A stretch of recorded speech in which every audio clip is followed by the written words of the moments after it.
નમસ્કાર. 13 જાન્યુઆરી 2026 રોજ university grant commission એટલે કે યુજીસી દ્વારા જે નવો કાયદો પ્રસ્થાપિત કરવામાં આવ્યો છે, જેની અંદર હું એવું કહેવા માંગુ છું કે કાયદો છે એ દરેક માટે સમાન હોવો જોઈએ.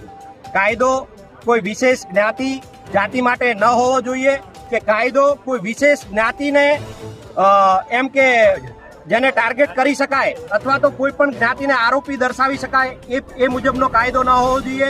યુજીસી કમિશનની અંદર જે 2012ની અંદર કાયદો હતો એમાંથી એની કાસ્ટ નામનો શબ્દ હટાવી એટલે કે દરેક જ્ઞાતિ માટે કાયદો સમાન છે એ શબ્દને હટાવ્યો છે.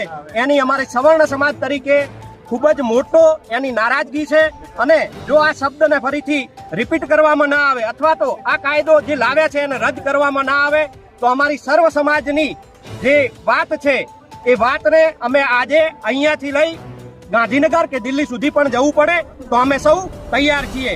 ભારત માતા કી જય. જય ભવાની.